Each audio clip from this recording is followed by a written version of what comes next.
Dear all students, I am just going to start this last unit today. It is unit 5, not in fact 4. There should be some change. Sometimes I could not get enough time to prepare. It is 5th unit of your vocational course, Soft Skills in Sociology. Before we begin, as usual, I would like to request to you all, if you have any question, you can ask me, and then I will start the class. If no question, then I'm just going to roll over to the next slide. As the topic states, today we will, Ritik, namaste. Today we will study what is disaster management and first aid. First aid you have already Excuse me, sir. studied. Yes, please. Sir, your voice is cracking.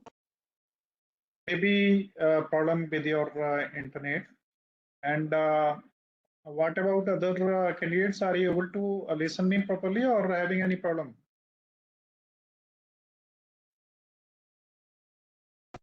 Pallavi is saying it's okay. Salini, Vidhi. So maybe problem your local network problem. This is the recorded session will be available online. So shall I proceed now? Yes, sir. आगे बढ़ता हूँ. देखिए. Now this is disaster management or emergency management. These two are the same words, disaster or emergency. Sometimes emergency is used in some means state where there critical नहीं है लेकिन problem तो है, और डिजास्टर एक बड़ी तबाही होती है ना. तो यहाँ पे आप देख पा रहे होंगे इधर डिजास्टर की जो स्टेट्स हैं वो आप देख पा रहे होंगे. अभी कुछ दिन पहले ये चित्र जो बीच में जिसको मैं अभी कर रहा हूँ थोड़ा सा एनोटेट, इस चित्र पे आप देख पा रहे होंगे कि जो पिछली वो आया था, बाढ़ आई थी, उसमें इस तरीके की तबाही मची थी. हमारे अपने इंडिया के हैं ये. और इससे पहले कि मैं आगे बढ़ूं, डिजास्टर्स तमाम तरीके के हैं, तमाम सारी प्रॉब्लम्स हैं, बट अनफॉर्चुनेटली जितना अदर कंट्रीज में वहाँ के सिविलियंस प्रिपेयर्ड होते हैं किसी भी तरीके की दुखद घटनाओं को सहने और उन्हें मैनेज करने के लिए, हमारे देश में अभी तक इन चीज़ों पे बहुत ध्यान नहीं दिया जा रहा है. आने वाले समय में ये सब चीज़ें बहुत इंपॉर्टेंट होंगी, और मैं आप सभी स्टूडेंट्स को भी बताना चाहूँगा कि काफ़ी ज़्यादा इस चीज़ पे ध्यान दिया जा रहा है, और थोड़े समय में आने वाले समय में लोकल लेवल तक पे अपॉइंटमेंट्स होंगे disaster management and rescue teams के, और उनके लिए काफ़ी सारे कोर्सेज भी नए डिजाइन और स्ट्रक्चर किए जा रहे हैं. और उन्हीं में से आगरा यूनिवर्सिटी में Pandit Deendayal Upadhyay institute of rural development है, उसमें डिजास्टर मैनेजमेंट से रिलेटेड कोर्सेज अवेलेबल हैं. पीजी हैं, डिप्लोमा है, पीजी डिग्रीज हैं, and possibly maybe bachelor degree. I am not sure, but master degree and diploma are available there. The student can go and apply. And apart from that, I today read an article in newspaper about your St. John's College that the Department of Languages offering courses in various different languages, and those courses are absolutely free. Are you aware about that? Yes, sir. है ना. So it is a good opportunity to learn a lot of languages, और जो free मिल रहे हैं और इतने बढ़िया college में इतना अच्छा मिल रहा हो तो बहुत अच्छी बात है, आपको उसका फायदा उठाना चाहिए. एंड एक चीज शायद आप नहीं जानते होंगे कि लैंग्वेज एक ऐसी साइंस है जिसे सीखने से आपका ब्रेन डेवलप होता है. सो जितनी ज्यादा लैंग्वेजेस आपको आती हैं उतना ज्यादा अच्छा है, और मैं इस मामले में फॉर्चुनेट हूँ कि मेरे को काफी लैंग्वेज सीखने का मौका मिला. बट कुछ प्रॉब्लम्स रही. Punjabi I can read write and speak fluently, not say problem. And I have command over this Marathi, and then a little bit about Tamil and Telugu. Apart from I can read and write Urdu also. Sanskrit is definitely not a problem. English that is not a problem, you know. So आपको जितना मौका मिले, जितनी languages को जानने का आप जानिए, आपके कॉलेज में अपॉर्चुनिटी है, उसका फायदा उठाइए। Now come to the point, what is disaster? Disaster is a sudden catastrophic event that causes significant and often widespread damage, disruptions and distress.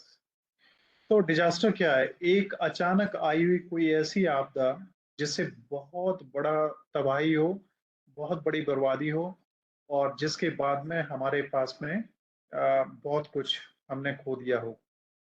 और इनका जो प्रभाव है वो थोड़े क्षेत्रों से लेके पूरे क्षेत्र और इवन पूरे कंट्रीज तक या पूरे महाद्वीप तक या पूरे इस जो ग्लोब है, हमारी पृथ्वी है, धरती है, वहां तक हो सकता है।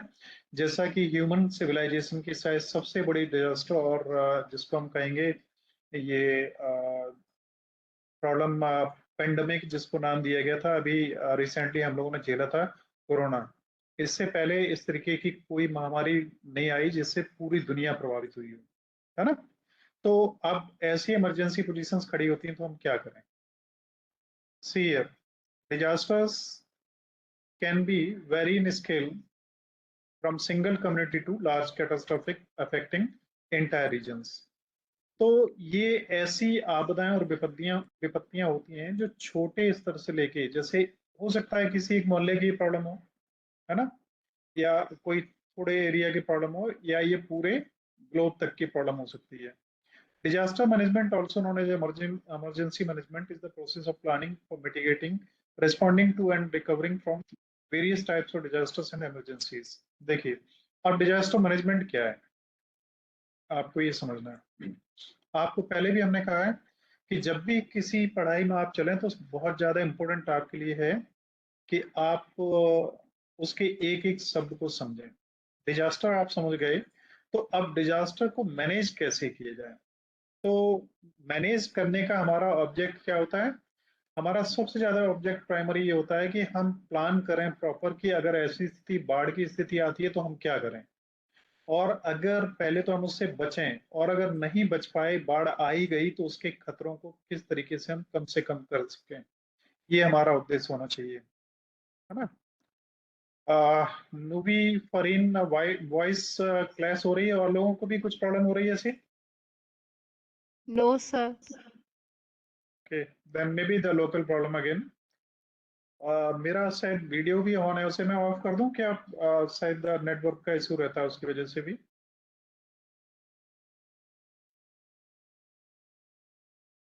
सो आगे मैं बढ़ता हूँ। The goal of disaster management is to reduce impact of disaster on individuals, communities and the environment. तो डिजास्टर मैनेजमेंट का उद्देश्य हमारा सीधा क्या है कि हमारी पूरी कम्युनिटी, या हमारे इंडिविजुअल्स, या पूरा एनवायरमेंट हमारा, ऐसा नहीं हम ह्यूमन बींग्स ही प्रभावित होते हैं, पूरा एनवायरमेंट प्रभावित होता है। और आपदाएं कई तरीके की होती हैं, क्या होती हैं, कैसे होती हैं, आगे हम लोग पढ़ेंगे। नहीं, देखिए, नेक्स्ट में टाइप्स ऑफ डिजास्टर्स में ये समझने वाली चीजें हैं थोड़ी सी आपके लिए। जैसे अभी अर्थक्वेक अक्सर आते रहते हैं, और इनकी संख्या अपने आप तो बहुत कम होती है। हम लोग सबसे अच्छी स्थिति में हैं वर्ल्ड में, अगर हम देखते हैं डिजास्टर्स को देखें। सुनामी हमारे यहाँ नहीं आती, अर्थक्वेक्स हमारे यहाँ नहीं आते, वॉल्केनोज हमारे नहीं है, टॉर्नेडोज बहुत छोटी सी मात्रा में जब कभी होते हैं, साइक्लोन्स हमारे नहीं आते, और हम जिस क्षेत्र में रहते हैं, आगरा रीजन, फ्लड्स वगैरह यहाँ पे नहीं आते। तो हम लोग बहुत सुरक्षित जगह पे हैं, और बहुत ही ज्यादा प्रॉस्परस और रिच हमारी जगह है। पर्टिकुलरली आगरा की अगर बात करें तो आगरा में कुछ वाटर वगैरह की प्रॉब्लम है, मैनपुरी में ऐसी कोई भी प्रॉब्लम नहीं है। आगे की कुछ चीजें और बताऊं कि जितने बड़े सिटीज हैं उनमें उतनी बड़ी प्रॉब्लम्स हैं, और आगरा, मैनपुरी, फिरोजाबाद, एटा, इटावा वगैरह इधर के जो लगे हुए एरियाज हैं, छोटे सिटीज हैं, तो यहाँ की प्रॉब्लम्स जो पॉल्यूशन से रिलेटेड है, जैसी दिल्ली में अभी सर्दी स्टार्ट होती ही खड़ी होंगी, वैसी प्रॉब्लम्स नहीं होती। ये नेचुरल डिजास्टर्स हैं जो इधर आप देख रहे हैं, और इस साइड में जो आप देख पा रहे हैं ये ह्यूमन डिजास्टर्स हैं, या मैन मेड डिजास्टर्स यानी कहते हैं। इनमें वार है, और रॉन्ग एक्सपेरिमेंट्स हैं, पॉल्यूशन है, ऑयल स्पिल है और डिफोरेस्टेशन है। ऑयल स्पिल में क्या होता है, जैसे कोई जहाज जो है ना, वो क्रूड ऑयल लेके आ रहा है और वो किसी तरीके से पलट गया, वो बह गया समुद्र में, पूरे एरिया में उसकी लेयर छा गई, तो उससे समुद्री जीव जंतु जो है वो बहुत प्रभावित होते हैं। या कहीं रास्ते में टैंकर फट जाए तो आपको मालूम है क्या पोजीशन खड़ी होती है, कई तरीके की कंडीशंस हो सकती हैं। Next is disaster types. तो हम अब स्टडी करेंगे पहले नेचुरल्स की। तो नेचुरल डिजास्टर्स की जब हम बात करते हैं, तो जैसा भी आपने पढ़ा था 7-8 तरीके के हैं, उनमें से आप यहाँ पे देख पा रहे हैं। पहला है अर्थक्वेक, इसके बारे में आप जानते ही हैं। अर्थक्वेक्स कई कंट्रीज तो ऐसे हैं जिनमें ये माना जाता है कि भूकंप आने की वजह से संभावना है कि वो पूरे के पूरे शहरी किसी दिन नक्शे से चले जाएंगे, खत्म हो जाएंगे। शिकागो बहुत ज्यादा डेंजरस जोन में है, जापान बहुत ज्यादा डेंजरस जोन में है। हमारे कुछ एरियाज हैं, जैसे आपको मालूम है महाराष्ट्र का लातूर वगैरह का एरिया है, वो भूकंप की जोन में आता है। बाकी के बहुत सारे क्षेत्र हमारे ऐसे सुरक्षित हैं। नेक्स्ट है हरिकेन्स हैं, टाइफून्स हैं एंड साइक्लोन्स हैं, फ्लड्स हैं एंड टॉर्नेडोज हैं। टॉर्नेडोज वगैरह आप जानते हैं क्या है, ये हम लोगों के यहाँ तो अक्सर आते ही नहीं है। थंडरस्टॉर्म वगैरह ये हम लोगों के नहीं आते। वर्ल्ड में कई अलग अलग जियोग्राफिकल एरियाज हैं, वहां पे ये प्रभावित करते हैं। हरिकेन्स और टाइफून्स और साइक्लोन्स वगैरह हमारे हिंदुस्तान में आते हैं, तो जो समुद्री एरिया है लगे हुए, वहां पे कभी कभी भी दिक्कतें होती हैं। और इवन सुनामी वगैरह आपको मालूम है, गोवा में कुछ समय पहले प्रॉब्लम हुई थी, लेकिन यहाँ पे बड़ी लिमिटेड होती है, बहुत ज्यादा नहीं होती। कई कंट्रीज हैं उन्हें तो डेली इस तरह की प्रॉब्लम्स से झेलना पड़ता है। तो वहाँ कंस्ट्रक्शन भी मकानों के उसी हिसाब से होते हैं, और सब कुछ नियमानुसार होता है। आप अपनी मर्जी से नहीं चल सकते जैसे हिंदुस्तान में जितने फ्री हैं आप।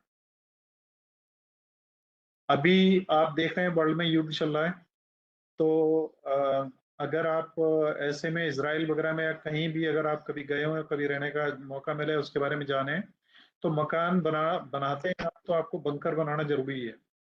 मालूम है, ये जिस तरीके से अपन लोग बना लेते हैं बेसमेंट, तो उसमें नीचे पार्किंग वगैरह या कुछ भी कर लेते हैं, इसी तरीके से बंकर्स बनाने जरूरी है, जिससे युद्ध कभी भी जहां युद्ध की संभावना है वहां पे बंकर्स कंपलसरी है सभी के लिए। वाइल्ड फायर्स में इन्हें बहुत ज्यादा समझाने की आपको जरूरत नहीं है, कोई अगर कहीं भी दिक्कत होगी तो मेरे से पूछ लीजिएगा। वाइल्ड फायर्स में जंगलों में आग लगती है, और आप देखते हैं कि बहुत सारे जंगल होते हैं, खास करके अफ्रीका और अमेरिका वगैरह में ये बहुत ज्यादा होता है। और फिर ये आग पूरे के पूरे एरियाज को महीनों तक जलती रहती है और बहुत लंबे एरिया को प्रभावित करते हैं। वॉल्केनोज एरप्शंस, वॉल्केनोज हमारे हिंदुस्तान में बहुत ज्यादा नहीं है, कई कंट्रीज जैसे हैं अफ्रीकन कंट्रीज में ही सबसे ज्यादा इस तरीके की प्रॉब्लम्स हैं। तो इनमें क्या होता है, वॉल्केनोज कई तो ऐसे हैं हमेशा ही वो दहकते रहते हैं, और हमेशा ही उनमें से लावा और एसिड वगैरह निकलती रहती हैं, है ना। ये जैसे आप देख पा रहे होंगे, और इन चीजों को आप जानते भी हैं, लावा क्या है, एस क्या है, गैसेस क्या है। तो जब भी कभी कोई ज्वालामुखी फटता है, तो उसमें से सबसे पहले गैसेस निकलती हैं, फिर लावा होता है, फिर एस होती है। और इससे क्या है ना कि एक तो एयर ट्रेवल भी डिस्टर्ब होता है, और कम्युनिटी लोकल जो होती है, क्योंकि लावा आग का ही पिघला हुआ एक वो होता है सिस्टम, उससे ये वॉल्केनो है, जब फटते हैं तो कुछ इस तरीके की स्थिति होती है। ये टॉर्नेडो है, टॉर्नेडो में क्या होता है कि हवा इतनी तेज स्पीड के साथ में एक सर्कल से बना लेती है कि कई बार आप यकीन नहीं करेंगे, बट इंटरनेट पर अगर आप सर्च करें तो पता लगेगा कि मकान का आधा लेंटर उड़ गया और आधा रह गया, इतनी फास्ट इनकी स्पीड और दम होती है। अर्थक्वेक जानते हैं, पूरी दुनिया हिल जाती है। सुनामी में समुद्री तूफान आप इसे कह सकते हैं, जिसमें लहरें बहुत ही ज्यादा ऊंचाई में 100-100 200-200 मीटर्स की ऊंचाई में उठ के और गिरने लगती हैं। तो फिर उन्हें संभालना मुश्किल हो जाता है, बड़े लंबे एरिया में फैलती हैं। ड्राउट्स आप जानते हैं, सूखा। और एवलांचेस, इसमें जो पहाड़ होते हैं बर्फ के, वो कभी भी टूटने लगते हैं। डस्ट स्टॉर्म आप जानते हैं, इसका डस्ट का वो आता है तूफान। और फॉरेस्ट फायर्स मालूम ही है, थंडर स्टॉर्म्स मालूम है, बिजली की कड़क के साथ में जो अ, बारिश होती है भयंकर अनकंट्रोल्ड। और स्नो स्टॉर्म, और hurricanes, wind storms, hello storms, flood, sand storm and sinkhole. तो ये तमाम सारे नेचुरल डिजास्टर्स हैं, जिनमें से कुछ जो फेमस हैं वो ये हैं: अर्थक्वेक है, हरिकेन्स, टाइफून्स हैं, फ्लड्स हैं, टोर्नेडो है, वाइल्ड फायर है, वॉल्केनिक इरप्शंस है और ड्राउट्स हैं। ये मेजर हैं, है सर ना। सिंक होल क्या होता है? सिंक होल में कुछ इस तरीके की कुछ जगह क्रिएट हो जाती हैं जहां पे कुछ ऐसे होल्स बन जाते हैं जिनमें पूरा जैसे जगह नहीं धंस जाती है, तो वो होल्स ऐसे हो जाते हैं कि उनमें कुछ भी आप जाता रहे, आपका कितना भी उसमें आप डालें और वो भरेगी नहीं जगह, वो इस तरीके की खाली हो जाती है, कुछ पॉइंट्स ऐसे बन जाते हैं। और ये कई जगह हैं ऐसे। और आपने उसके बारे में पढ़ा होगा, एक ओशियन में, समुद्रों में एक जगह है जहाँ पे जो भी जहाज जाता है, जो भी कुछ जाता है, तो वो गायब हो जाता है। वो जगह को क्या कहते हैं मालूम है ना? पता है कि नहीं? बताइए अगर किसी को पता है तो। उसमें जो भी मतलब अगर कोई पानी का जहाज या कोई भटक के उधर से अगर चला भी जाए, तो वो हमेशा के लिए गायब हो जाते हैं। अभी तक वहां के रहस्य भी नहीं पता लगे हैं। तो बहुत सारी चीजें हैं जो अभी तक अननोन है। नेक्स्ट हम बढ़ते हैं। It is now human and made human made और टेक्नोलॉजी डिजास्टर। हमने तकनीक को विकसित किया और तकनीक हमें बर्बाद कर रही है। आप जैसे जानते हैं कि जिस तरीके से आप प्लास्टिक का यूज करते हैं या जंगलों को जिस तरीके से आप काट रहे हैं, तो ये हमारे मानव द्वारा निर्मित आपदाएं हैं। और तकनीकी आपदाएं तो आप समझते हैं, अगर बिजली चली जाए या ये नेटवर्क खत्म हो जाए पूरी तरीके से, जिस पे हम पूरी तरीके से डिपेंड हैं, तो ये सब चीजें इसके अंतर्गत कवर होंगी, है ना। अब इसमें इंडस्ट्रियल एक्सीडेंट्स हैं। इंडस्ट्रियल एक्सीडेंट्स में मान लीजिए बॉयलर है, वो फट गया, या गैस लीक होने लगी बड़े लेवल पे। गैस लीक का सबसे बड़ा कांड आप लोगों को याद होगा ना, कौन सा है? मालूम है ना? बताइए अगर किसी को पता है तो। भोपाल का कांड आप लोगों को पता है ना? पता है किसी को नहीं? काफी पुराना हो गया है। आप लोग जब शायद पैदा भी नहीं हुए होंगे, तब की कब बहुत पहले की बात है। भोपाल में गैस लीक हुई थी, उससे हजारों लोग मरे थे, दम घुट के मरे थे वो। टेररिस्ट अटैक्स हैं। मुंबई का टेररिस्ट अटैक का आप सभी को पता ही होगा, तो ये सभी को मालूम ही है। ट्रांसपोर्टेशन एक्सीडेंट्स हैं, आमतौर पे होते रहते हैं, और बहुत बड़े एक्सीडेंट्स भी होते हैं जिनमें सैकड़ों हजारों लोग भी मरते हैं। और इनमें ट्रेन्स के एक्सीडेंट्स बहुत पहले होते थे, अब कंट्रोल्ड होते जा रहे हैं। मैक्सिमम टेक्नोलॉजी के यूज से इन्हें हम नियंत्रित करते जा रहे हैं। लेकिन इस सब के बावजूद आपको पता है कि अभी कुछ दिनों में जैसी सर्दी स्टार्ट होगी, वैसे ही आगरा से दिल्ली का जो एक्सप्रेसवे है, या आगरा टू लखनऊ है, तो यहाँ जब एक्सीडेंट्स होते हैं तो बहुत जबरदस्त होते हैं। और ऐसे एक्सीडेंट होते हैं कि 50-50, 100-100 गाड़ियां लाइन में भिड़ती चली जाती हैं और उन्हें दिखाई नहीं देता। इंफ्रास्ट्रक्चर फेलियर्स, जहाँ पे हमारा इंफ्रास्ट्रक्चर ही पूरी तरीके से फेल हो जाता है और हम उसको मैनेज नहीं कर पाते। जैसे अभी आपने देखा था कि किस तरीके से कोरोना के पीरियड में हमारा पूरा सिस्टम फेल हो गया था। ऑक्सीजन की कमी की वजह से क्या स्थिति हुई। हॉस्पिटल्स में ऐसी व्यवस्था नहीं थी कि इतने मरीजों को मेंटेन किया जा सके, तो it was our infrastructure failure. We could not compete with the challenges. Next is health pandemic. You know well about health pandemic, है ना? We already struck. That was corona. So now we will proceed to the next slide. It is now disaster management. It is phase 5. Okay. Disaster management का जो अभी तक आपने देखा है, तो इसको मैनेज करने के जो स्टेप्स हैं वो 5 हैं, है ना। 5 स्टेप्स हैं। अभी 5 स्टेप्स क्या क्या हैं? देखिए यहाँ पे वही सुनामी और वो सब चीजें दिख रही हैं। आप इसको देखें, एक तो प्री इम्पैक्ट है, और इवेंट है, इमरजेंसी है, रेस्टोरेशन है, रिकंस्ट्रक्शन है, and it is capacity building. तो इसमें एक प्रेपरेशन है। प्रेपरेशन प्री इम्पैक्ट होता है। कोई भी घटना घटित होने से पहले हम उसके लिए कितने प्रिपेयर्ड हैं। जैसे अभी सर्दी आ रही है, अब दिल्ली में पॉल्यूशन की प्रॉब्लम खड़ी होगी, तो हम उसके लिए अभी क्या स्टेप ले रहे हैं। ठीक है, अब हम अगर ये देख लें कि निश्चित रूप से बढ़नी ही है प्रॉब्लम, तो अगर कुछ प्रॉब्लम हमारी बियॉन्ड कंट्रोल हो जाए, और तो वो कहाँ तक पहुंच सकती है, और वो कहाँ तक पहुंच सकती है अगर ऐसी पोजीशन तक पहुंचे कि जो वहां का इंडेक्स है एयर का वो बहुत ही ज्यादा डाउन हो जाए, तो अल्टीमेट पोजीशन ये हो जाए कि लोग मरने लगे, तो हम क्या करेंगे, हम कैसे रिस्पॉन्ड करेंगे उसको। नेक्स्ट है, अगर उस स्थिति में हम फंसी गए तो हम उससे रिकवर कैसे करेंगे। और फिर है मिटिगेशन। मिटिगेशन का मतलब होता है जो वो है आपके ऊपर आने वाली आपदा है, उसको कम से कम कैसे किया जा सके, है ना। तो देखिए यहाँ पे थोड़ा सा आप ये देखेंगे, disaster management involves a structured approach to dealing with the natural or man-made disasters. There are typically 5 phases of disaster management, with action taken at each phase to help avoid or mitigate the impact of an incident.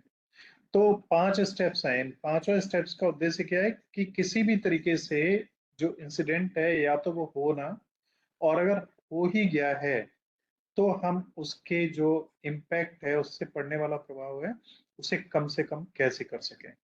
ये और disaster management का ultimate object होता है। Next में बात है, तो first है prevention. It is always said that prevention is better than cure. हमेशा कहा जाता है कि प्रिवेंशन सबसे अच्छी चीज है जिसे सबसे पहले फॉलो करना चाहिए। तो रिस्क प्रिवेंशन, इसमें रिस्क असेसमेंट, आप पे अगर कोई आपदा आने वाली है तो उसमें कितना बड़ा रिस्क हो सकता है। मिटिगेशन, उसे हम कम से कम हो, इस बात को कैसे सुनिश्चित करेंगे। बाढ़ आनी ही है, बारिश होगी तो बाढ़ आनी है। जैसे अभी आज का न्यूज़पेपर या न्यूज आपने देखी हो, तो ये कहा जा रहा है कि कुछ ही दिनों में सर्दी पड़ेगी, और इस बार सर्दी बहुत जबरदस्त होगी, अभी तक की पड़ी हुई सर्दियों में सबसे ज्यादा होगी। ऐसी सर्दी अगर पड़ती है तो गवर्नमेंट के पास में क्या इंतजाम है और आपके यहाँ क्या इंतजाम है। अपने यहाँ इतनी बड़ी सर्दी नहीं पड़ती, जम्मू कश्मीर जैसी पड़ती हो, माइनस में 15, 20, 50 डिग्री तक चला जाता हो। ऐसा नहीं होता है। -4, 5 डिग्री अगर यहाँ पे चला जाए तो यहाँ के लिए बहुत बड़ी प्रॉब्लम होगी। अब ऐसी प्रॉब्लम के लिए हम कितने तैयार हैं। तो पहला, हम प्रिवेंशन फेस प्रिवेंशन फेस में फर्स्ट में रिस्क असेसमेंट। सर्दी अगर होती है तो अभी से उन कंपनियों के लिए अच्छी खबर है जो हीटर्स वगैरह बनाती हैं और गर्म कपड़े बनाती हैं, तो उन्हें मालूम है कि मार्केट उनके लिए तैयार हो रहा है, उसके लिए तैयार करेंगे। गवर्नमेंट को ये देखना है कि हमें इस प्रभाव को, बिजली कट ना हो इस पीरियड में, लोगों के घर गर्म रह पाए, किस तरीके से हम प्लान करेंगे।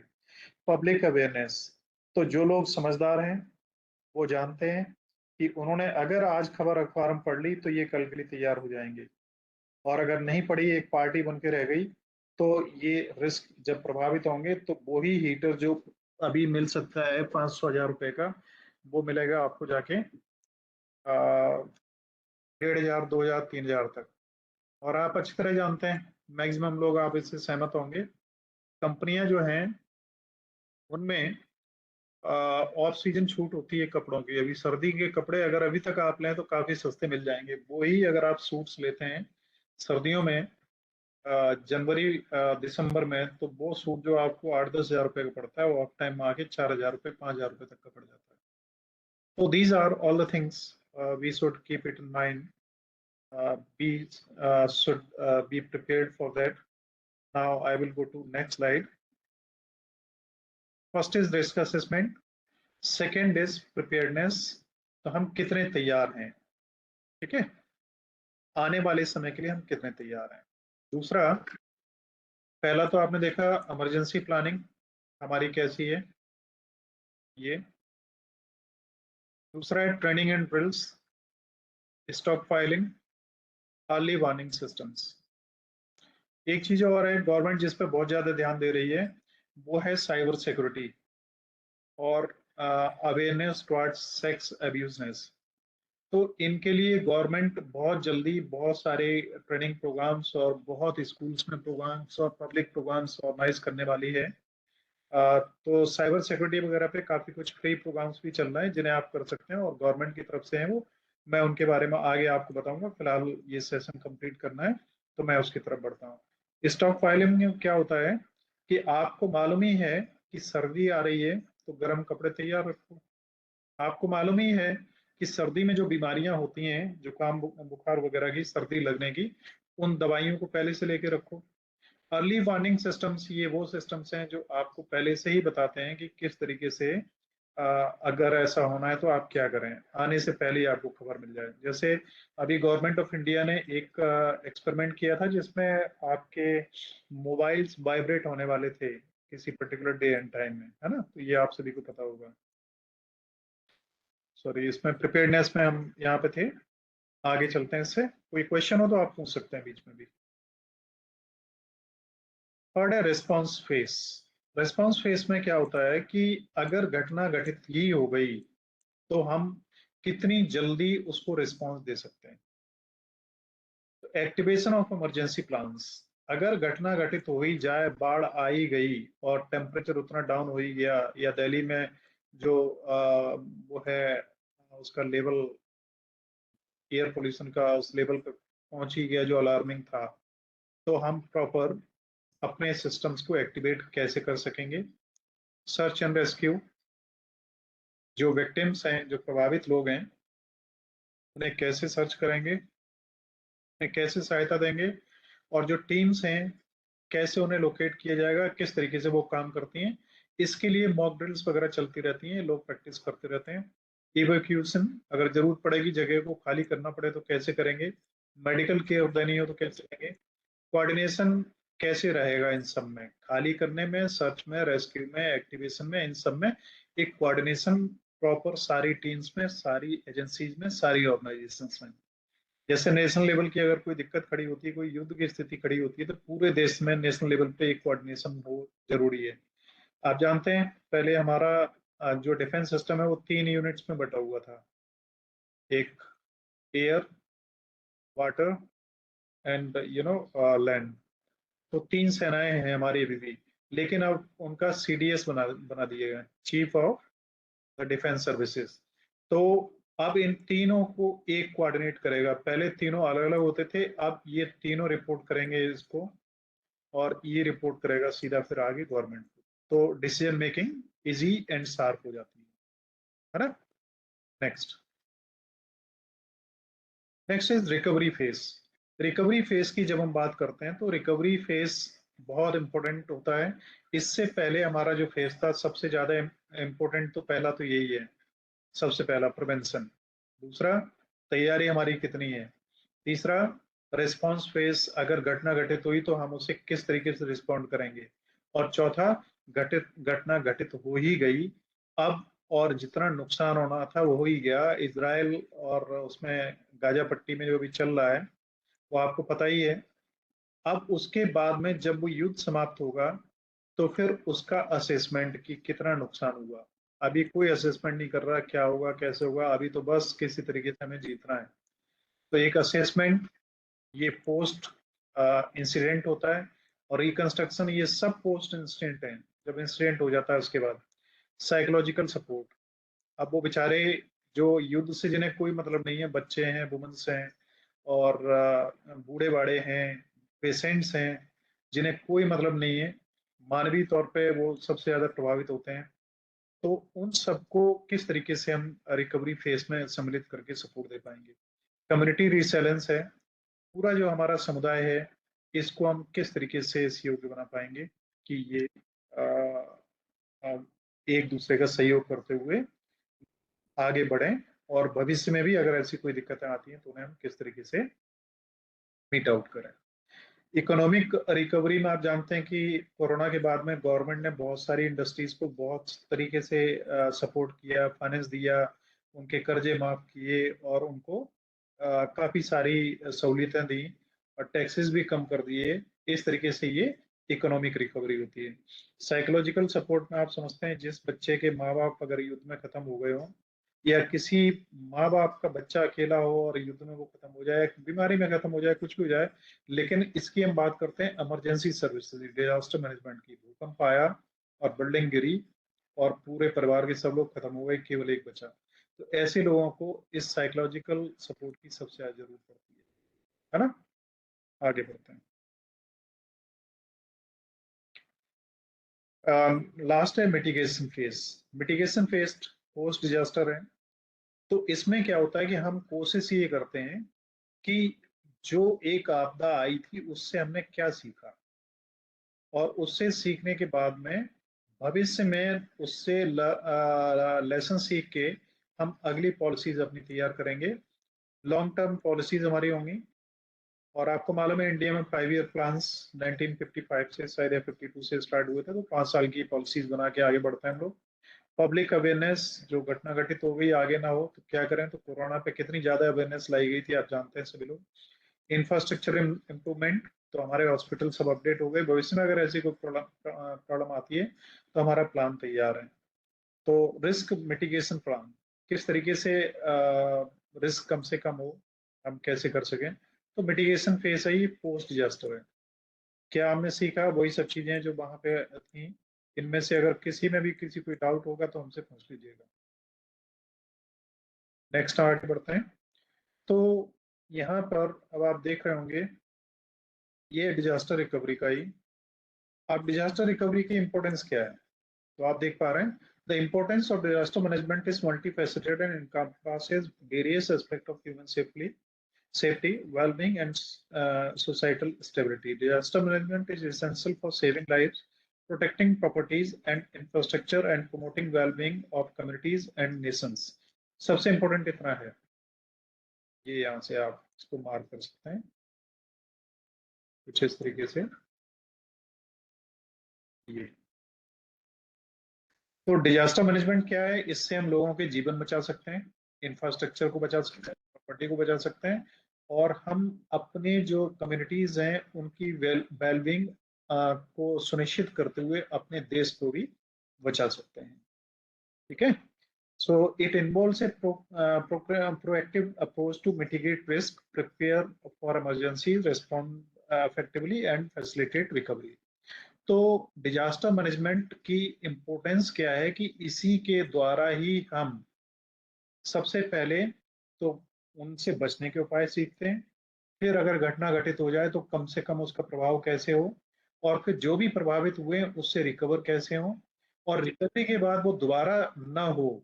ये ही इम्पोर्टेंट पार्ट है डिजास्टर मैनेजमेंट की। Right. Yes, sir. Now importance of disaster management part 1। अब डिजास्टर मैनेजमेंट की इम्पोर्टेंस क्यों है, मैं तो ये कहता हूँ, देखिए मेरे को लगता है कि देर से उठाया गया लेकिन ये दुरुस्त कदम है कि पढ़ाई जो अब होनी चाहिए वो आपको मिल रही है। ये एच के 2 मॉलिक्यूल और ऑक्सीजन का एक मॉलिक्यूल मिला के H2O तो बना देगा, लेकिन H2O पानी की हम सब कुछ प्रॉपर्टी जान गए। पानी तबाही पैदा करता है तो उससे हम कैसे बचें, या पानी नहीं है सूखा पड़ता है तो उससे हम कैसे निपटें। हमें प्रैक्टिकल लाइफ में इन चीज़ों की जरूरत बहुत ज़्यादा है। लैब में खड़े होकर सब कुछ काम तो हम कर सकते हैं, लेकिन जब प्रैक्टिकल अप्रोच की बात आती है तो वो ज़्यादा इम्पोर्टेंट हो जाता है। अब यहाँ पे थोड़ा सा मैं 1 मिनट का अभी ब्रेक ले रहा हूँ, और अगर कोई क्वेश्चन आपका है तो आप अभी पूछ सकते हैं।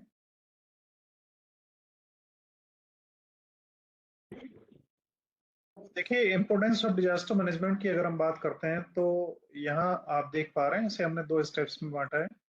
फर्स्ट स्टेप में ह्यूमन लाइफ्स, सबसे अल्टीमेट ऑब्जेक्ट हमारा यही होता है कि जो भी नुकसान हो जाए, इकोनॉमिकल नुकसान हो जाए या और तरीके के नुकसान हो जाए, लेकिन ह्यूमन बीइंग्स को हम किसी तरीके से सुरक्षित बचा सकें। यही हमारा डिजास्टर मैनेजमेंट का सबसे इम्पोर्टेंट और सबसे ज्यादा जरूरी पार्ट होता है। सेकेंड है प्रॉपर्टी एंड इंफ्रास्ट्रक्चर, और थर्ड है इकोनॉमिक स्टेबिलिटी। तो ह्यूमन बींग्स हैं तो प्रॉपर्टी की भी इम्पोर्टेंस है, फिर इकोनॉमिक की भी इम्पोर्टेंस है। हम एक तरफ ग्राफ हमारा इधर से इधर चलता है जो प्रायोरिटी का है, और दूसरा ग्राफ यहाँ से यहाँ तक चलता है। ह्यूमन बींग्स का लाइफ बेहतर तब बनेंगी जब इकोनॉमी बेहतर हो। इकोनॉमी बेहतर होने के लिए प्रॉपर्टीज एंड इंफ्रास्ट्रक्चर प्रोटेक्शन आपका बेहतर हो, और फिर ह्यूमन लाइफ को हम सुरक्षित कर पाएंगे। नेक्स्ट में चलते हैं। तो this is community resilience, environmental protection and social cohesion. इसमें कम्युनिटी रिसाइलेंस में आप देखते हैं disaster management programmes encourages community to become more resilient.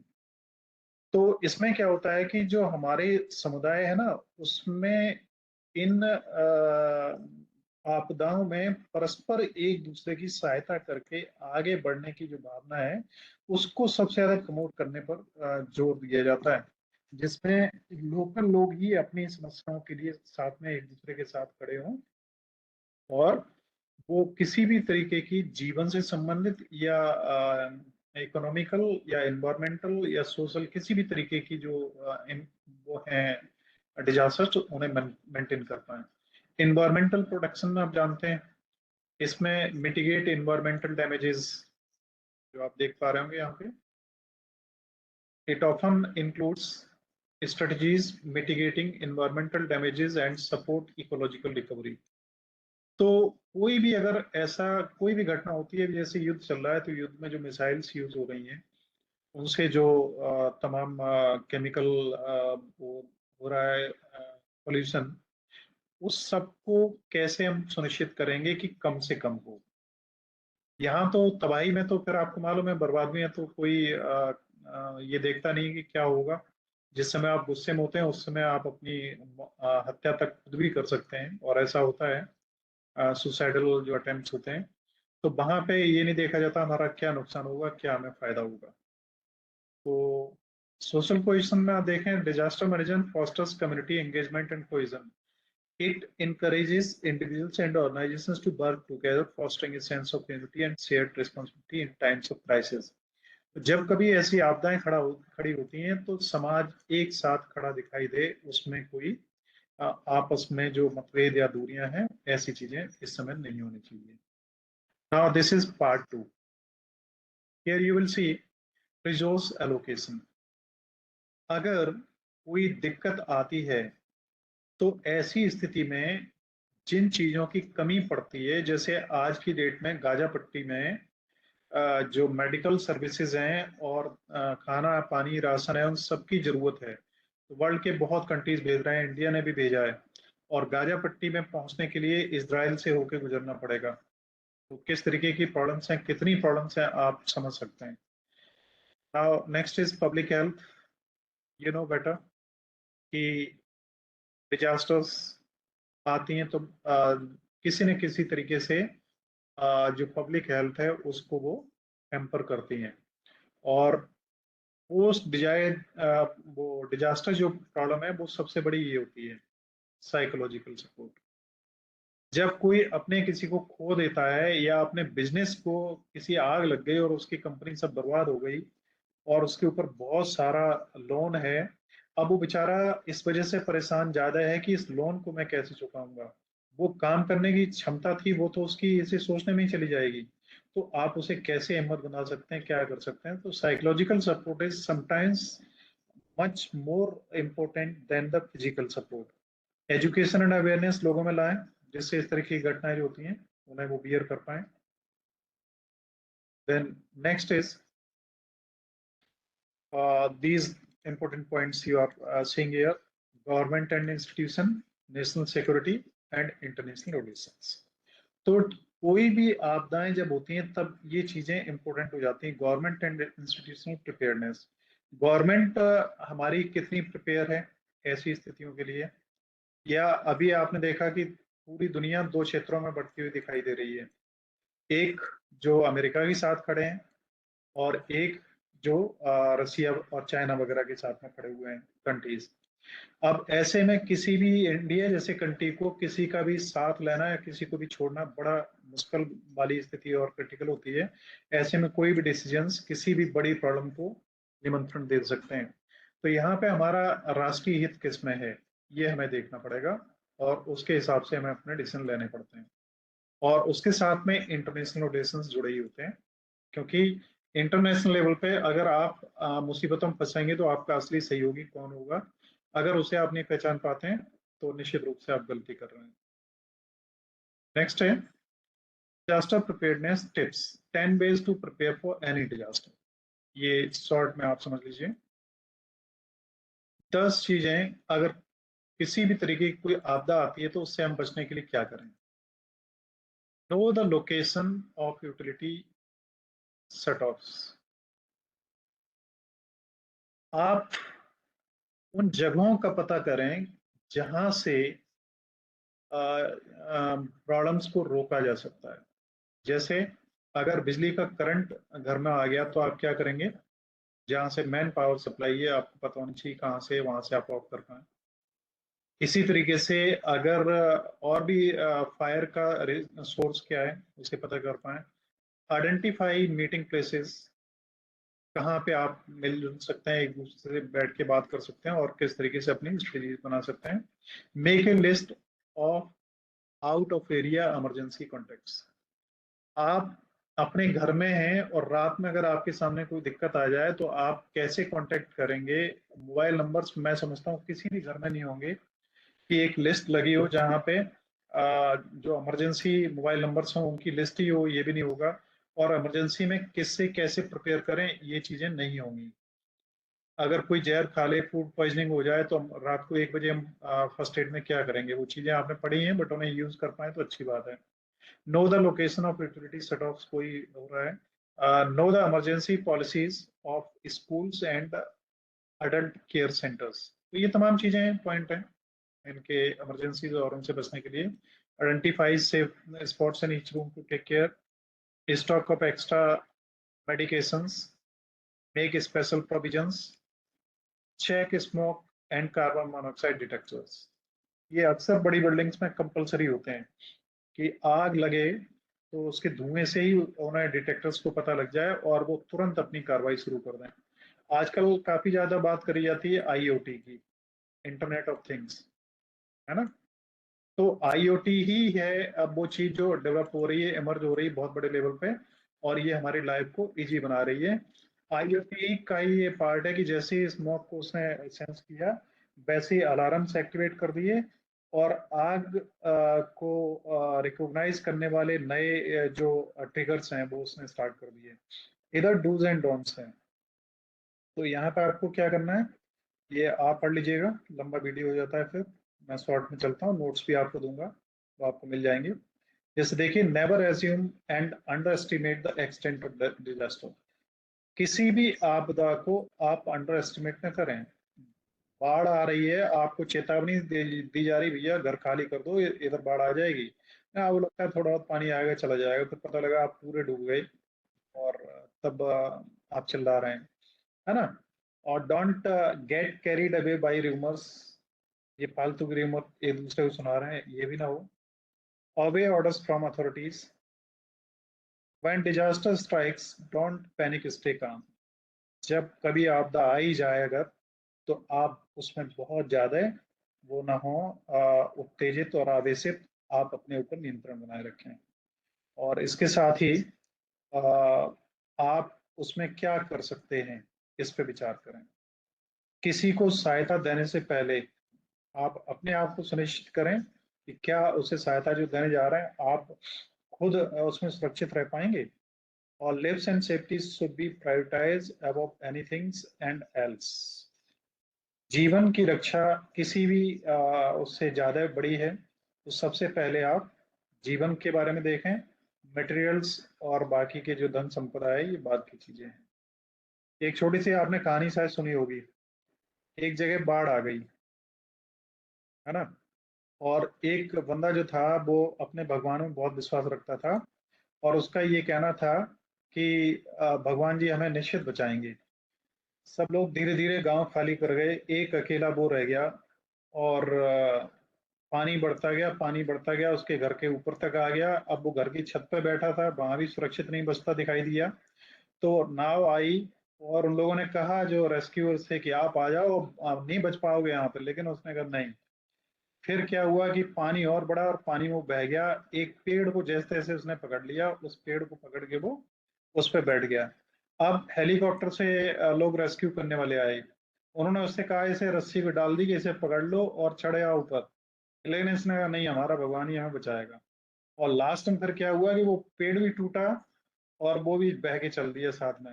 अब वो उसमें गोते खाने लगा और उसने भगवान से कंप्लेंट करी कि भगवान तुमने भी हमें साथ नहीं दिया, हम तो तुम्हारा इतना विश्वास करते थे तुम्हारे ऊपर, हमने अपनी पूरी लाइफ ही तुम्हारे ऊपर छोड़ रखी थी और अब हमें डुबो डुबो के मार रहे हो। तो उसी समय भगवान जी प्रकट हुए और उन्होंने क्या कहा मालूम है? कि वो नाव वाला जो था ना, और वो जो हेलीकॉप्टर वाला, वो कोई और नहीं था, वो हम ही थे। इतने बार हम आए आपके पास में, लेकिन आपने हमें पहचाना ही नहीं था, हम क्या करें? सुन रहे हैं आप? तो भगवान को आप किस तरीके से लेते हैं, ये डिपेंड आप पे करता है। एक चीज और आपने एक छोटी सी लाइन है सुनी होगी कि man is the best creation of God and God is the best imagination of man. भगवान मनुष्य की सर्वश्रेष्ठ संरचना है और अ, भगवान मनुष्य की सर्वश्रेष्ठ कल्पना है। किसी ने भगवान को नहीं देखा, लेकिन कल्पना में उससे सुंदर, उससे अच्छा, उससे ज्यादा ऐतिहासिक और उससे बेहतर कोई हो ही नहीं सकता, ये हमारा मानना है, जबकि हमने किसी ने देखा नहीं है। और ये कहा जाता है एक मतलब एक जिसे हम कहें आध्यात्मिक क्षेत्र में, तो एक बात कही जाती है कि भगवान क्या करता है, आप लोगों ने भी महसूस किया होगा। अब इसमें कोई ज्यादा स्लाइड्स है नहीं, मैं थोड़ा सा आपको बीच में इसलिए कर देता हूँ कि हैवीनेस आपके अंदर न पड़े पढ़ाई से। आपने देखा होगा, कई बार आपने महसूस किया होगा, कुछ लोग जो वास्तव में सुंदर नहीं है, बहुत ज्यादा सुंदर नहीं है, लेकिन उन्हें अपने ऊपर बहुत ज्यादा ओवर कॉन्फिडेंस होता है अपनी सुंदरता पे, अपने आत्मविश्वास पे, अपनी किसी भी चीज पे जो आप असेस कर रहे हैं कि उसके अंदर वो चीज नहीं है, लेकिन उससे बात करने में पता लगता है यार ये तो कितना ज्यादा बाउंस्ड है ना? तो ऐसा क्या होता है, ऐसा क्यों होता है? तो ये कहा जाता है, यहूदियों में एक बड़ी सुंदर कहानी है और बड़ा लंबा अर्थ है उसका, कि भगवान क्या करता है जब भी किसी भी आदमी को बनाता है, तो आदमी बनाने के बाद में जब वो जन्म लेने को होता है, तो उसके कान में धीरे से कह देता है कि तुम्हारे जैसा हमने दुनिया में दूसरा कोई नहीं बनाया, तुम अपने आप में यूनिक हो और तुम्हारे जैसा वास्तव में दुनिया में कोई नहीं। तो आदमी पैदा होते ही अपने आप को ही सर्वश्रेष्ठ मानता है और उसे लगता है कि वो ही सर्वश्रेष्ठ है। और ये बात बहुत हद तक सत्य भी है। आपको मालूम है, दुनिया पर सबसे ज्यादा राज्य और सबसे ज्यादा आदमियों को मारने का काम उन्हीं लोगों ने किया जो अपने आप में बहुत कुरूप थे, जो बहुत मेंटली डिस्टर्ब थे और जो बहुत ही ज्यादा मतलब ठीक नहीं थे, है ना? और आपने एक नाम सुना होगा, कितने लोगों ने सुना है, तैमूर लंग? कितने लोगों ने नाम सुना है? सुना है किसी ने? तैमूर लंग जो था, मानव इतिहास में सबसे ज्यादा हत्याएं करने वाला प्राणी है, जिसने सबसे ज्यादा लोगों को मारा। और क्या होता था कि वो मारने के बाद में उसको शौक इस बात का था कि वो क्या करता था, जैसे बच्चों को उछाला और भाले से मारना है उन्हें, हवा में फेंकना है, भाले से मारना है। तो ये माना जाता था कि तैमूर लंग जहाँ चलता था, जहाँ उसकी सेना चलती थी, आप यकीन मानो, आप पढ़ना, इसको मैंने पढ़ा है इसलिए मैं आपसे कह रहा हूँ, कि जो चील और गिद्ध थे जो जानवरों को मरने के बाद खाते थे, वो उसके पीछे चला करते थे। इस तरीके जहां से उसका काफिला गुजर जाता था, केवल मौतें मौतें मौतें ही मौतें दिखाई देती। आगे बढ़ते हैं। Post disaster recovery and response. अगर घटना घटित हो ही जाए, एडॉल्फ हिटलर भी था डेफिनेटली, बट जो क्रियोलिटी की अगर बात करते हैं तो उसमें ऐसा माना जाता है कि तैमूर लंग से ज्यादा कोई और इतना क्रूअल नहीं हुआ। तो और भी बहुत सारे हैं। फिर एक नाम है एमीन इरीदी है शायद उसका नाम, जो मैंने बताया था आपको पहले, राष्ट्रपति था, बच्चों का मांस खाया करता था। तो नेक्स्ट हम आगे बढ़ते हैं। Assess the situation. घटना घटित होने के बाद अब आप क्या करें? घटना घटित हो गई, देख लो भाई क्या हुआ, कितना हुआ। सर्च एंड रेस्क्यू करो, प्रोवाइड मेडिकल केयर, बहुत बताने की इसकी जरूरत नहीं है। और infrastructure repair and restoration, debris removal में क्या होता है, जो मलबा आ गया होता है, जैसे बाढ़ आ गई तो आपके घर में फीटों फीट गंदा कूड़ा कबाड़ा कचड़ा जमा हो जाएगा, आपको उससे भी साफ करना है। Assist vulnerable population, pay special attention to the need and vulnerable population, including children and the elderly peoples with disabilities and those chronic illnesses. तो सबसे ज्यादा उन लोगों पे ध्यान दो जो सीधे सबसे ज्यादा प्रभावित हो सकने वाले हैं, और उनमें से जो सबसे ज्यादा प्रभावित होने वाले लोग हैं, बच्चे हैं, बुजुर्ग हैं, बीमार हैं, और जो डिसेबल हैं लोग। वो रिकनेक्ट फैमिलीज, परिवारों को दोबारा से मिलाओ जो टूट चुके हैं।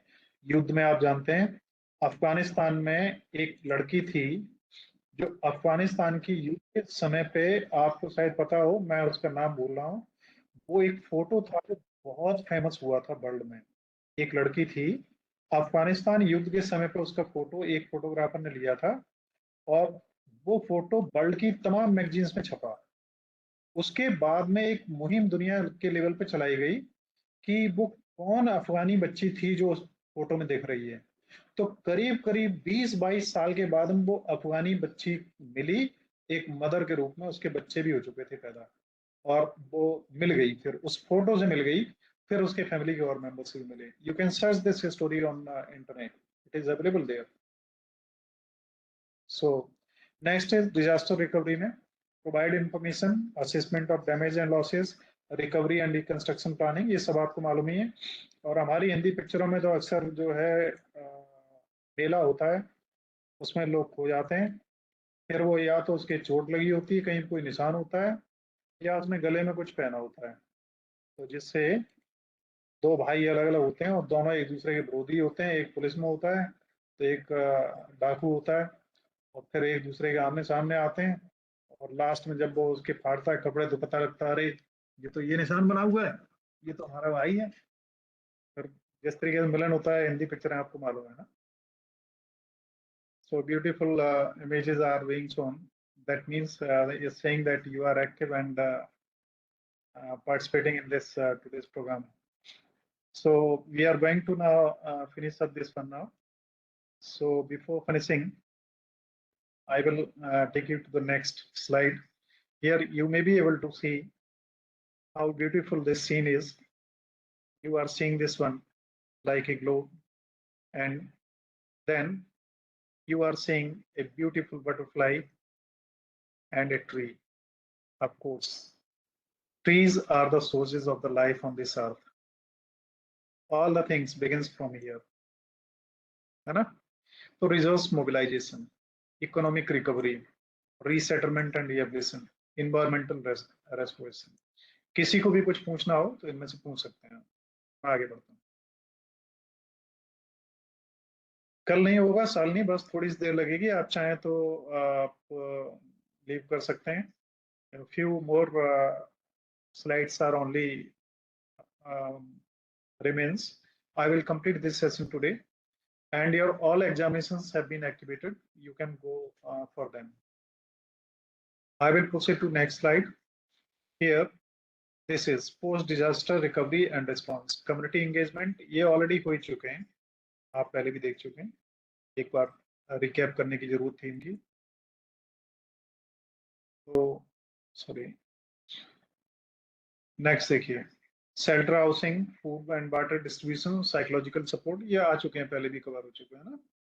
तो मैं आगे बढ़ता हूँ। Finally this is the end of this today's presentation.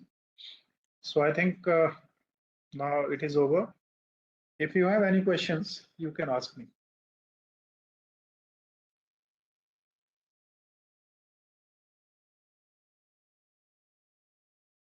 Is there any question?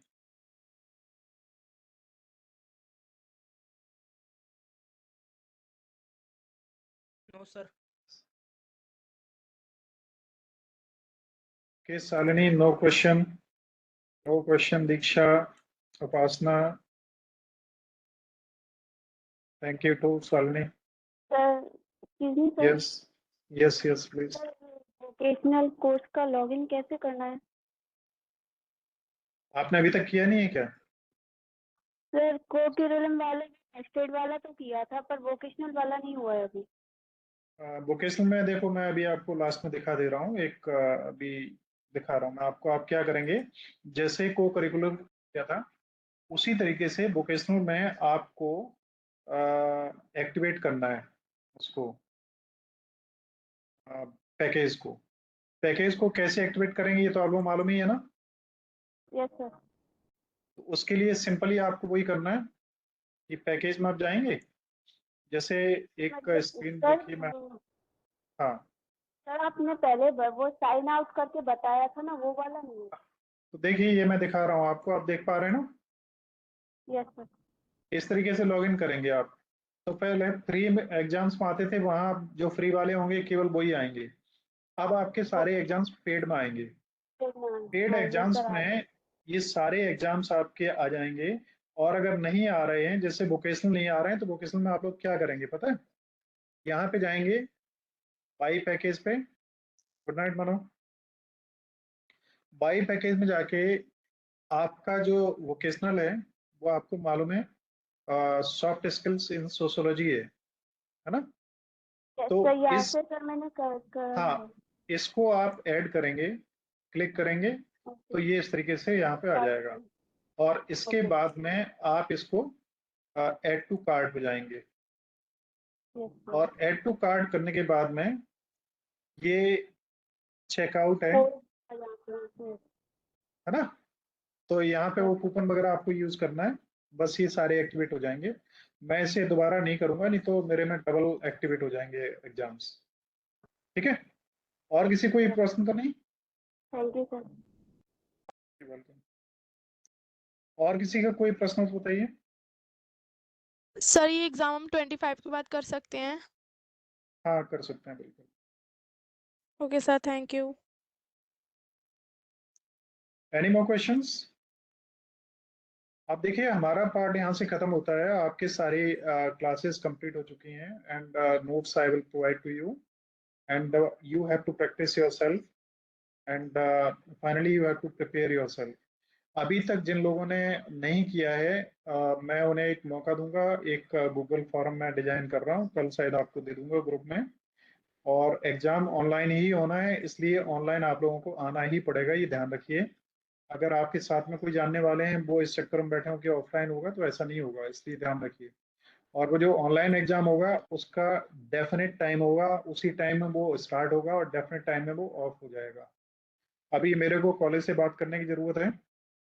और आप लोगों को भी मैं बता दूं कि होता क्या है कि जैसे अगर ब्राउजर टॉलरेंस हम एक्टिवेट करते हैं, तो उस समय अगर आपके मोबाइल पर कोई कॉल भी आ गई और 3 बार कॉल आ गई 1 घंटे में, तो आपका तीसरी कॉल 15 मिनट बाद भी आ गई तो आपका एग्जाम सबमिट हो जाएगा।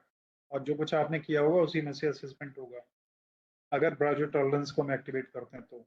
इसी तरीके से अगर एआई बेस्ड कंट्रोल हम प्रॉक्टर्ड एग्जाम रखते हैं, उसमें आपके बैकग्राउंड में कोई इमेजेस दूसरी आ रही हैं या कोई बैकग्राउंड से आवाजेज आ रही हैं, ये ऑफलाइन नहीं होगा, तनु, ऑनलाइन होगा। और इसके साथ में अगर आपका जो, जैसे आप मेरे को भी देख रहे होंगे, मेरे मूवमेंट में, मेरे चेहरे में और इस तरीके में जो चेंजेस देख रहे हैं फ्रीक्वेंट, अगर इस तरीके से होंगे तो आपका एग्जाम सबमिट हो जाएगा। Okay, so you have to prepare well yourself, and we will finally do the things whatever will be required to make ensure that the exam should be free and fair, but it should be user friendly also. So any more questions you would like to ask? Last class sir? Yes, this is now last. Okay sir. Class off की जाए? Yes sir. Okay then, thank you. So yes, तो वो exam कब होगा? that I will be able to tell you day after tomorrow. Okay, yes sir. so good night, Krishna and sir all candidates here. Sir हम है ना vocational की तैयारी किस में से करेंगे? वोकेशनल की तैयारी जी सर। इस क्वेश्चन को मैं कैसे बताऊं, इतने लोग हैं, सभी को बहुत बार बता चुका हूँ। वोकेशनल की सर तैयारी के लिए मैंने सारे वीडियोस भी बनाए हुए हैं, यूनिट वाइज हैं, और इनके पीपीटीज भी हैं, और ऑनलाइन एग्जाम भी एक्टिव हैं। साथ में इनके नोट्स भी मैं कल ग्रुप में आपको सभी कंप्लीट शेयर कर दूंगा, हिंदी और इंग्लिश दोनों में। जी सर।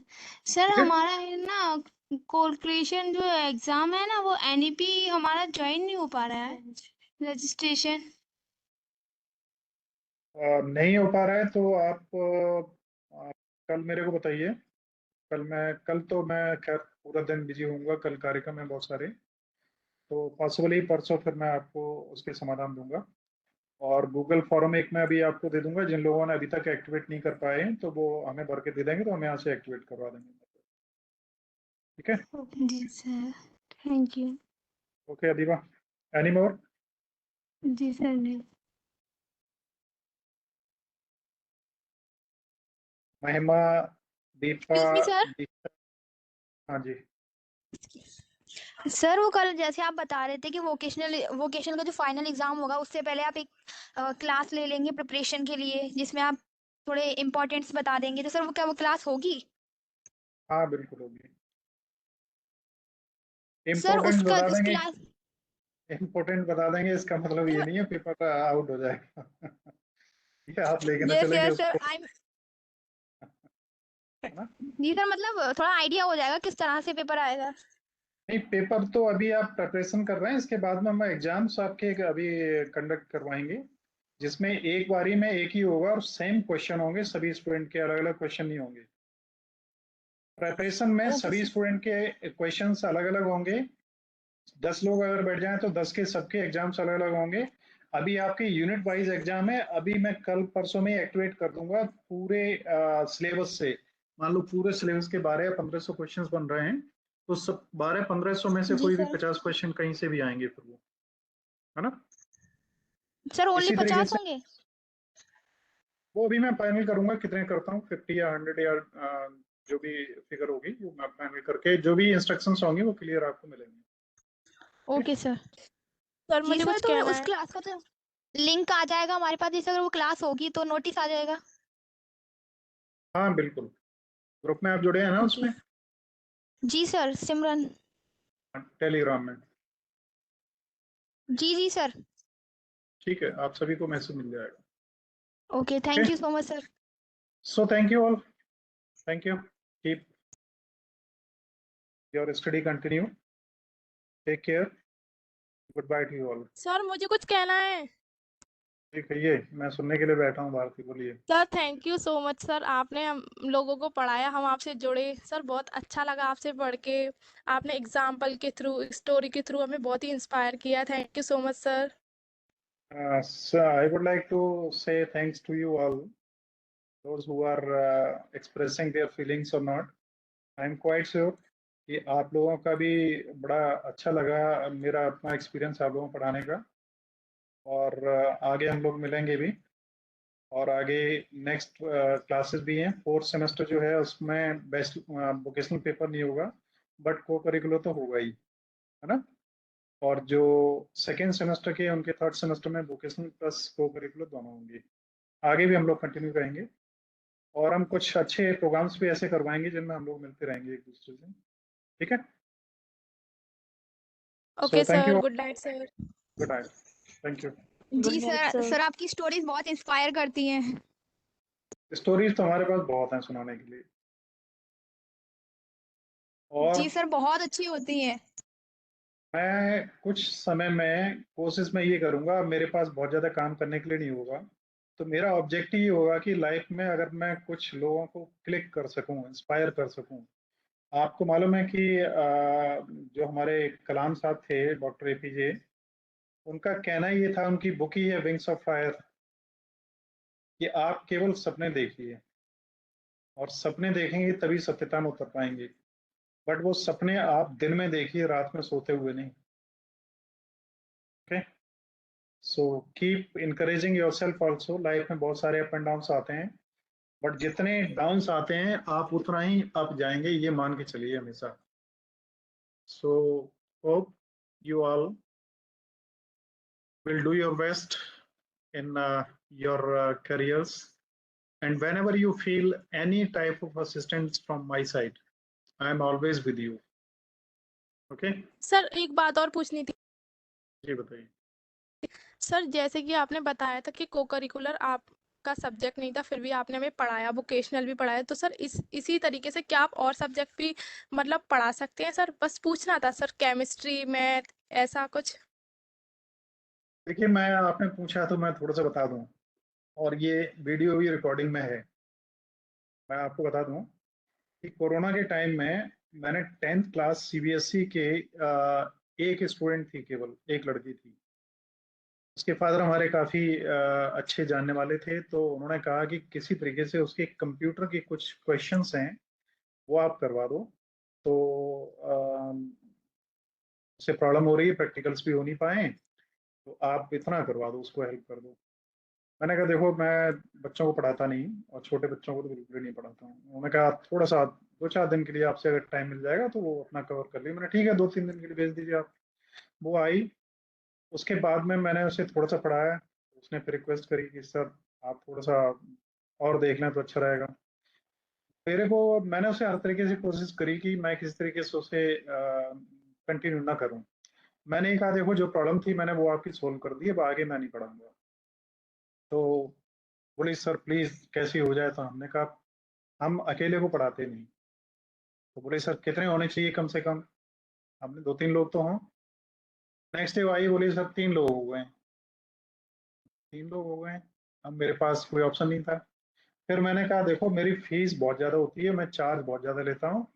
अब मेरे को लगा कि इस पॉइंट पे शायद मैं फ्री हो जाऊंगा। उसने कहा कितनी फीस होगी सर? मैंने 5,000 रुपये पर पेपर लेता हूँ।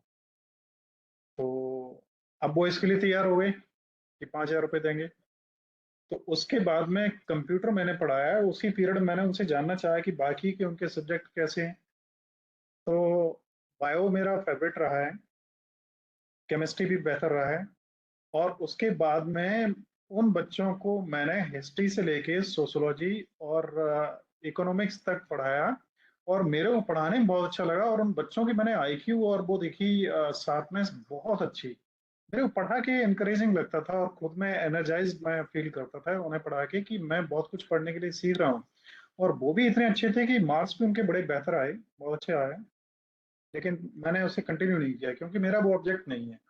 और यहाँ भी मैं बताऊँ आपको, मैं आपके कॉलेज में आपके जो और अदर स्टाफ हैं उन लोगों से भी मिलके एक बात ये भी करना चाहूंगा, जैसे जो एग्जामिनेशन सिस्टम जो आप देख रहे हैं ना ऑनलाइन वाला, तो अगर उसको वो लोग अडॉप्ट करना चाहें तो मैं दे दूंगा।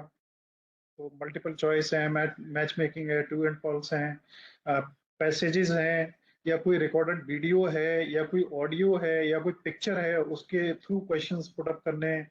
ये सब कुछ हमारे ऑनलाइन एग्जामिनेशन सिस्टम में है। तो ये चीजें पॉसिबल हैं, हम लोग और कुछ तरीकों से एक दूसरे को और कोऑर्डिनेट कर पाएंगे तो बिल्कुल करेंगे। ठीक है।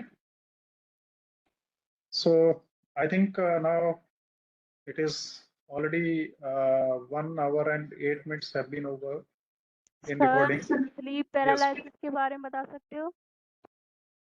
पैरालिसिस के बारे में क्या जानना है बताइए। Sleep paralysis. पैरालिसिस में होता क्या है कि जो सर हमारी स्लीप स्लीप स्लीप है साथ में, स्लीप से पैरालिसिस। पैरालिसिस को जिसको लकवा कहते हैं हिंदी में ना, yes sir, but sleep paralysis है सॉरी, तो स्लीप सोते पैरालिसिस, समय। Yes sir. सोते समय। Yes sir. स्लीप पैरालिसिस में आपको ऐसा लगता है कि आप जग रहे हैं और आप देख रहे हैं, आप देखना चाह रहे हैं, लेकिन दिखाई नहीं कुछ दे रहा है। आप हाथ पैर चला रहे हैं, हाथ पैर नहीं चल रहे हैं आपके। और आपको ये एहसास भी होता है कि पर्सनली आप जग रहे हैं, लेकिन जब आप बिल्कुल अवेयर होते हैं और जब आप उसमें आते हैं अपने सेंसेशन में, तब आपको लगता है अरे आप जग नहीं रहे थे और ये तो सब सपने में चल रहा था। कुछ ऐसा ही होता है ना। यस सर, बट इसको कंट्रोल नहीं किया जा सकता है? बिल्कुल कंट्रोल हो सकता है। कैसे? इवन स्नोरिंग वगैरह जो होती है, लोग खर्राटे भरते हैं, उन तक का ट्रीटमेंट है अवेलेबल। और इसके लिए आप साइकोलॉजिस्ट से मिलिए, डेफिनेटली वो कंट्रोल हो जाएगा, उसमें कोई ऐसी दिक्कत नहीं है। और आम तौर पर कुछ चीजें होती हैं सोते समय जिनका ध्यान रखना चाहिए। एक तो जब आप सोएं तो आप थोड़ा सा कोशिश करना, अपने हाथ पैरों को धो लें पानी से अच्छी तरीके से। और बेटर है आप अपने पैरों में थोड़ा सा अगर मस्टर्ड ऑयल वगैरह की मालिश वगैरह करें और उसके साथ में सोएं। और हाथों की जो फिंगर्स होती है ना, इनमें वो होते हैं पॉइंट्स होते हैं, जिनको हम लोग क्या बोलते हैं मालूम है? इसमें एक्यूपेंचर सिस्टम में डॉट्स होते हैं, तो इनसे भी बहुत कुछ हीलिंग होती है। तो आप अपनी फिंगर टिप्स जो है ना, उन्हें अंगूठे से दबाते रहा करें अक्सर, तो इनमें काफी सर बेनिफिट होता उसको तो करती हूँ मैं। है। हाँ, तो और डॉक्टर से आप मिलिए, किसी साइकोलॉजिस्ट से मिलिए, उसमें फायदा मिलेगा। Okay, so thank you all, good night.